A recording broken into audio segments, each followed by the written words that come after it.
अस्सलाम वालेकुम स्टूडेंट। आज का ये वीडियो MA उर्दू और जिसका सब्जेक्ट कोड आ जाएगा MUD 002। MUD 002 का इससे पहले सिराज औरंगाबादी की गज़ल की तस्रीह में अपलोड की थी। उसकी उर्दू गज़ल जो किताब है उसमें जो मीर दर्द की जो गज़ल है उसको मैं आज बताऊंगी। और आज ये जो उर्दू गज़ल की जो वीडियो है MUD 002 की, ये काफ़ी दिनों की बाद आ रही है। क्यों ना कि मैं बीच में ये भूल गई थी कि और भी गज़ल बाकी है। किताब देखने के बाद मुझे पता चला कि यहाँ और भी गज़ल बाकी है। तो जो MUD 00 की ब्लॉक 2 है, ब्लॉक 2 में जितने सारे शायर दिए हुए हैं, 3 दिए हुए हैं, तीनों की गज़ल अपलोड हो गई है। मीर दर्द की गज़ल जो है, ये मीर दर्द की जो गज़ल है ये ब्लॉक 3 के किताब में आपको जो सबसे पहला इकाई मिलेगा ब्लॉक 3 में, उसमें आपको मिलेगी। मीर दर्द के सिलसिले में मीर दर्द की गज़ल गोई, मीर दर्द की हालात ज़िंदगी और मीर दर्द की 3 गज़ल की तसरीह। 3 गज़ल को पहले रीड करना है आपको, क्यों ना कि ये मीर दर्द की जो गज़ल है वो पूरी तरह आपको याद रखनी होगी, तभी आपको उसकी गज़ल एग्ज़ाम के दौरान लिख पाएंगे या फिर समझ पाएंगे कि ये मीर दर्द की गज़ल अशार है। तो मैं आज मीर दर्द की जो गज़ल की जो पहली गज़ल है उसको पहले रीड करूँगी, फिर उसकी हर एक अशार की तसरीह बताऊँगी जो किताब में ही दी हुई है। लेकिन क्यों ना कि काफ़ी लोगों के पास बुक नहीं आती है, काफ़ी लेट से बुक आती है, इसीलिए अगर जिन लोगों के पास किताब नहीं आ रही है, वक्त किताब पढ़ने में कम लग रहा है, तो आप ये वीडियो ज़रूर से देखें। तो सबसे पहला अशार है, अर्श वो शमा कहाँ तेरी वशत को पा सके, मेरा ही दिल है वो कि जहाँ तू समा सके, वहदत में तेरे हर्फ दवाई का ना आ सके, आईना क्या मजाल तुझे मुँह दिखा सके, मैं वो फतादा हूँ कि वगैरह अज फना मुझे नक्श कदम की तरह ना कोई उठा सके, काशिद नहीं ये काम तेरा अपनी राह ले, उसका पयाम दिल की शवा कौन ला सके, गाफिल खुदा की याद पा मत भूल ज़हनार, अपनी ताहे भुला दे अगर तू भुला सके, यार अब ये क्या तस्लीम है और एक फ़हम या दौड़े हज़ार आपसे बाहर ना आ सके, गोहे बस बहस करके बात बिठाई तो क्या वसूल, दिल से उठा खिलाफ अगर तू उठा सके, अतफ़ाए नार इक्स ना हो आब अक्स से, ये आग वो नहीं जिसे पानी बुझा सके, मस्त शराब इक्स वह खुद है जिसको हसर ए दर्द चाहे लाए बाखुद फिर ना ला सके। इस तरह से आपको जब भी आप तसरीह बना रहे हैं तो जो भी तसरीह आप याद कर रहे हैं उसके आसार को आपको सबसे पहले याद कर लेना है। क्यों ना कि अगर आपको आसार ही याद ना हो तो वो तसरीह आपको याद रहने के बावजूद आप लिख नहीं पाइएगा। तो जब भी आप तसरीह याद करनी शुरू करो तो वो पहले अशार को याद करने की कोशिश करो। जिस भी अशार की आप तसरीह याद करनी शुरू कर रहे तो उसको अशार पहले याद करो। जैसे सबसे पहला अशार, मैं पूरी गज़ल को पढ़ी उसके बाद एक एक अशार पढ़ूंगी और उसकी गज़ल को बताऊंगी। तो अर्ज़ व समा कहाँ तेरी शमायत को पा सके, मेरा ही दिल है वो कि जहाँ तू समा सके। ये अशार आपको याद रखनी, तभी आपको पता चलेगा कि इस अशार की जो तसरीह ये है। तो तसरीह लिखने से पहले जो यहाँ लिखने का जो पहला जो तरीका है वो पहले लिखना है कि मशकूरा वाला अशार किताब में शामिल मीर दर्द की गज़ल से माखज़ है ना, या फिर इतना लिखने के बाद मीर दर्द की जो तारीफ़ है वो भी लिख सकते हैं। मैं डिस्क्रिप्शन बॉक्स में वो जो 2 लाइन है मशकूरा वाला और उसकी जो मीर दर्द की जो तारीफ़ है वो मैं डिस्क्रिप्शन बॉक्स में लिख के दे दूँगी, या फिर आप स्क्रीन के ऊपर अगर आप देख रहे हैं तो वो देख सकते हैं 2 लाइन को, है ना। उसके बाद जो किताब में लाइन दी हुई तसरीह लिखी हुई उसको याद करना है। दर्द की शायरी दरअसल वरादत कल्बिया का बयान है, तसूफ़ और इक्स हकीकी उनका असल मौजू है। मजकूरा गज़ल उनकी नुमाइंदा गज़लों में से एक है। यहाँ तस्वीर अरफान इलाही से सरसार होकर शायर कहता है कि दिल अल्लाह ताला की बेकराह लामतानी अज़मतों का आईना है, अहले सलूक उसी आईना में तक़वा और तज़किया नफ्स से खुद को मसफ़ा रखते हैं। कायनात का ज़र्रा ज़र्रा अल्लाह की जात व सिफ़ात का मज़हर है, हर शे में उसी का जलवा है, دنیا کے سارے مظاہر اسی ذات واحد کے آئینے ہیں، اور انسان کا دل بے حد برگیز سب سے اعلیٰ وارفا ہے۔ تمام کمال و جمال، شان کبریائی کا احساس سب اسی دل میں موجود ہے۔ یہاں اس حدیث قدسی کی طرف بھی اشارہ کیا گیا ہے جس میں کہا گیا کہ میں نہ زمین میں سما سکتا ہوں، نہ آسمان میں سما سکتا ہوں، تو انسان کے دل میں غرض خدائے واحد کی بے قرار بے بہا ذات کی سمائی کے لیے زمین و آسمان کافی نہیں۔ قلب مومن ہی وہ مخصوص جگہ ہے جہاں وہ دیکھا جا سکتا ہے، اس کا ظہور ہے، مگر اس کی بھی شرط خود درد کی ہی زبان میں یوں ہے: اے درد کر ٹک آئینہ دل کو صاف، تو پھر ہر طرف نظارہ حسن و جمال کر۔ یہ غزل ہے میر درد کی جو تصوف کے اوپر کی ہوئی ہے۔ یہاں پر مین بات یہ ہے کہ اگر آپ دل کی آنکھوں سے اگر آپ دیکھتے ہیں تو پوری دنیا کی جو حقیقت ہے وہ وہیں سے آپ کو دل کی آنکھوں سے دکھائی ملتا ہے، اور اگر کسی انسان کے بارے میں آپ کو جاننا ہے، صحیح طریقے سے جاننا ہے، تو اس کی دل کو جھانکنے ہوگا، تبھی آپ کی اس کو پتہ چلے گا، کیونکہ دل ہی ہے جہاں پر ہی ہر چیز کی راز چھپی ہوتی ہے۔ دوسرا والا اشعار ہے: وحدت میں تیری حرف دوائی کا نہ آ سکے، آئینہ کیا مجال تجھے منہ دکھا سکے۔ یہ شعر بھی پہلے شعر کی ہی تائید کرتا ہوا اس نقطے کی طرف اشارہ کرتا ہے کہ جس ذات لا متنا ہی کا مقام قلب مومن ہے، بھلا اس کی نوعیت کیا ہوگی۔ مولانا کے درد کے وحدت الوجود اور فلسفہ تاریخ محمدی کا اگر علم ہو تو پتہ چلے گا کہ شاعر کیا کہنا چاہتا ہے۔ درد ایک صوفی شاعر اور صوفی کا محبوب و معبود خدائے واحد ہی ہوتا ہے۔ صادق خلوص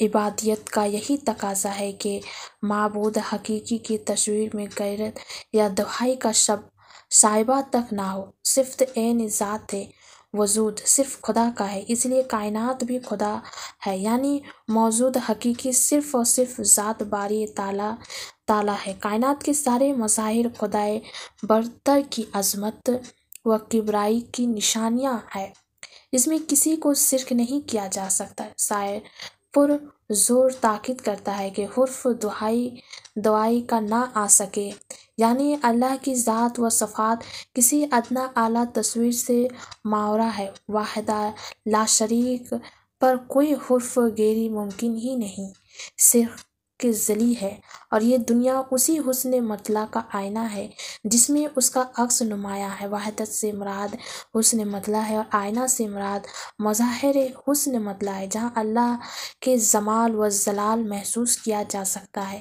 جہاں اللہ کی ذات و صفات کی کثرت کا پرتو نظر آتا ہے۔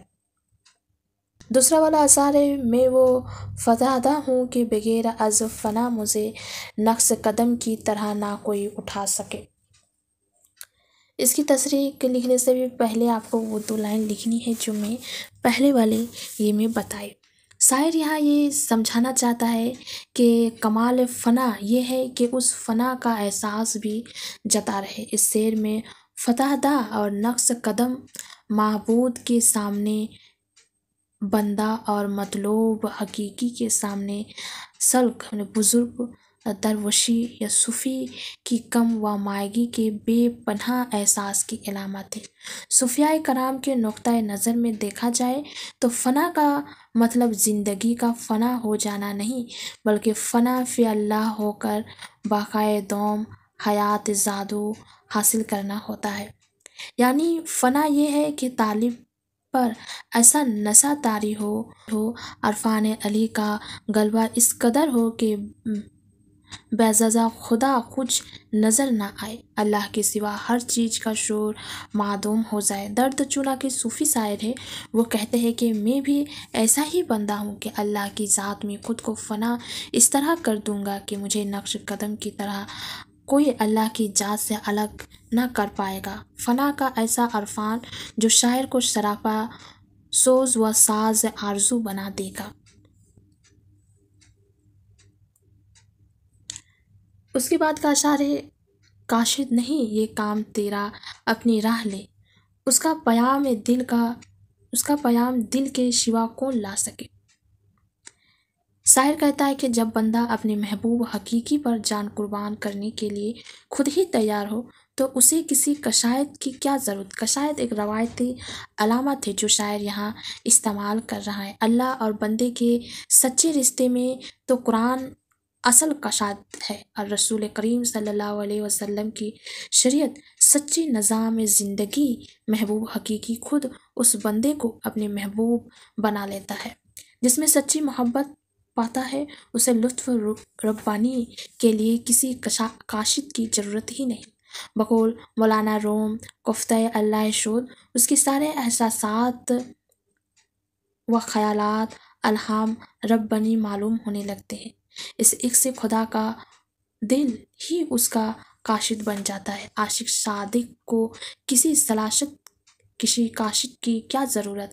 उस ख्याल को फ़ानी ने इस तरह नज़्म किया है, तू है जब पयाम उसका फिर पयाम क्या तेरा, तू है जब सदा उसकी आप बेसदा हो जा।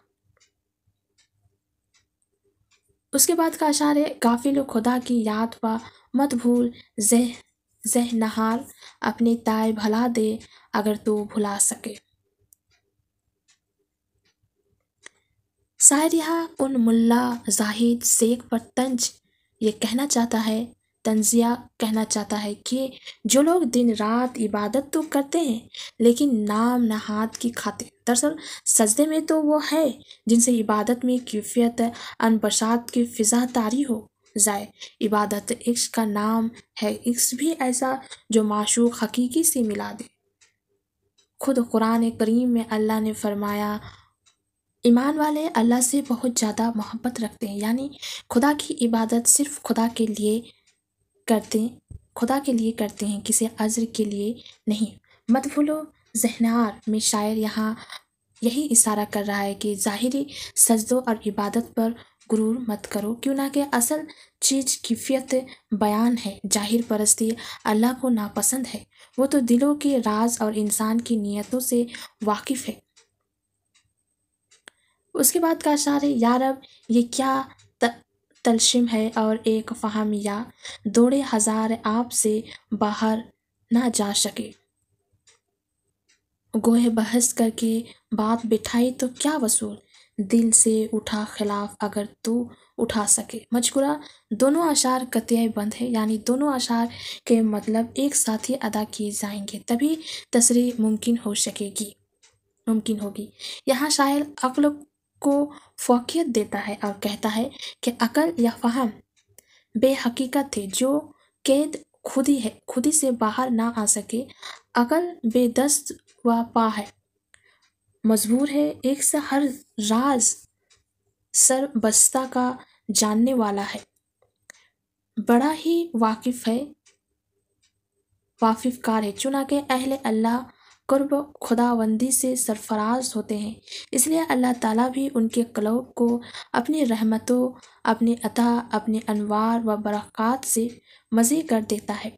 अकल इंसान को अहले अल्लाह अहले ईमान से बहस व मुबाहशा पर आमादा करती है, लेकिन इस मजमुआ ओज़ व मस्ती है। इसके दस्त तशूफ़ में बेखरा अर्ज व शमा मौज़न है, उसे तय करने के लिए सिर्फ इश्क़ की एक जस्त काफ़ी है। अकल शराबा हैरान व मजबूर मंजिल से दूर भटकती रहती है। इश्क़ का जहाँ पहला कदम आता है, अकल की वही आखिरी मंजिल होती है। इश्क़ व अकल में इश्क़ में फ़तह साबित होता है। اس کے بعد کا اشعار ہے اطفائے نار ایک نہ ہو اب عکس سے، یہ آگ وہ نہیں جسے پانی بجھا سکے۔ شاعر کہتا ہے کہ اس کی ساری کامیابیوں فتوحات کے باوجود وہ شالق کے ہجر زردہ اندھ و حناک زندگی کا مظہر ہے۔ یہ ایک سے ایک ایسی آگ ہے جسے آنسو سے نہیں بجھایا جا سکتا ہے۔ سلگ جو مشاہدہ اعلی خداوندی کے لیے سر تپا جسم آرزو ہے، لیکن یہ طلب محض اس معشوق بن کر رہ گئے، اسے نہ تو عکس بجھا سکے نہ ہی دنیا کا کوئی پانی۔ اسی اشعار کو فانی نے اس طرح لکھتے ہیں، تیرا جمال ہے، تیرا خیال ہے تو ہے، مجھے یہ فرصت کاوش کہاں کہ میں کیا ہوں۔ اس کے بعد کا اشعار ہے، اور یہ پہلی والی غزل کی آخری اشعار ہے، مست شراب عکس وہ بے خود ہے جس کا حسر اے درد چاہے لائے باخود پھر نہ لا سکے۔ مندرجہ بالا شعر میں یعنی 8ویں شعر میں جن کیفیات کی طرف اشارہ کیا گیا ہے، مقطع کے اس شعر میں اس کیفیت اس کی انتہائی کمال نظر آئیں گی، کیوں نہ کہ صوفی شاعر کی زبان سے کبھی ناسائستہ کلمات نہیں نکل سکتے۔ بے خود اور باخود میں شنت تضاد ہے، جس کی وجہ سے غیر معمولی ضبط اور ٹھہراؤ پیدا ہو گیا ہے۔ کہتے ہیں حسر میں انسان ہوش میں لایا جائے گا اور جمال خداوندی سامنے ہوگی، تشنگی عاشق کو شراب ہونے کا موقع ملے گا، یعنی نشہ ایک حقیقی و کیفیت ہے جس کے سامنے تقاضائے حسر بھی بے معنی و بے کیفیت ہے۔ یہی کیفیت محبت کی میراث ہے۔ یہ آخری اشعار تھے۔ اس کے بعد اس غزل کی محاشن بھی دی ہوئی، محاشن غزل بھی دی ہوئی ہے کتاب میں۔ اگر آپ محاشن غزل کو پڑھتے ہیں تو ان جو جتنے آثار میں ریڈ کی اس کو سمجھنے میں اور بھی اچھی طرح سے آپ اس کو اور بھی اچھی طرح سے سمجھ پائیے گا، ہے نا۔ تو محاشن کو بھی میں ریڈ کر دیتی ہوں۔ مجبورہ بالا غزل 9 اشعار پر مشتمل ہے جو درد کی نمائندہ غزلوں میں شمار کی جاتی ہے۔ اس غزل کا مرکزی تصور عشق و عرفان علی ہے۔ بقول علامہ اقبال، عین مقام بندگی دے کر نہ لو شان خداوندی، اسی عرفان و آہنگی کی تلاش کا نقطۂ ورود ہے، جہاں ذات باری تعالیٰ جو ظرف ذات اور زماں سے آزاد ہے، اس کی شناخت کے لیے کمال جذبہ عبادیت ہی اصل عرفان ہے۔ اس غزل میں عشق و عرفان باری تعالیٰ کی صوفیانہ اساس کی نشاندہی کی گئی ہے۔ وحدت دل، دوائی آئینہ عشق اور آگ جیسے الفاظ لا کر درد نے ایسے علامات کی طرف اشارہ کر دیا جو شان خداوندی کے جلوہ و عظمت کا بھرپور تعارف پیش کرنے کے لیے کافی ہے۔ شاعر کے فکر و احساسات کی بھی بھرپور نمائندگی ہے۔ غزل کا مطلع شاعر کے مزاج کی گمزی کرتا ہے اور غزل کا معیار بھی قائم رکھتا ہے۔ لفظوں کی ترتیب و تہذیب شاعر کی انفرادیت کا قائل ہونے پر مجبور کرتی ہے۔ یہ غزل صاف و سستہ و پاکیزہ ہونے کے ساتھ ہی شیرینی و سادگی سے لبریز ہے۔ میر حسن نے درد کے دیوان کو مثل کلام حافظ شرافہ انتخاب کہا ہے۔ الفاظ کی در و بست بقول میر انیس کہنے پر مجبور کرتی ہے کہ ہر شخن موقع و ہر نقطہ مقام دارد۔ یہ میر درد کی جو پہلی غزل تھی اس کی محاشن تھی، اور پہلی غزل جو 9 اشعار پر مشتمل ہے، 9 اشعار کی تصریح۔ اس کو جو میں نیکسٹ ویڈیو بناؤں گی، اس کی جو دوسری غزل ہے، اس دوسری غزل کے سلسلے میں دوسری غزل کی جو تصریح ہے اور اس کی جو محاشن دی ہوئی ہے اس کو میں بتانے کی کوشش کروں گی، کیوں نہ کہ میں اگر ایک ہی ساتھ تینوں غزل کی تصریح بتاتی ہوں تو جو یہ ویڈیو ہے وہ کافی لمبی ہو جائے گی اور مجھے اپلوڈ کرنے میں کافی دقت پیش آئے گی، اور پھر آپ لوگوں کو اتنی لمبی ویڈیو سننے میں بھی اتنی اچھی نہیں لگے گی۔ اسی لیے جتنی شارٹس ویڈیو ہوتے ہیں اس کو دیکھنے میں بھی انٹرسٹ ہوتا ہے۔ تو آج کے لیے یہ ویڈیو یہیں تک۔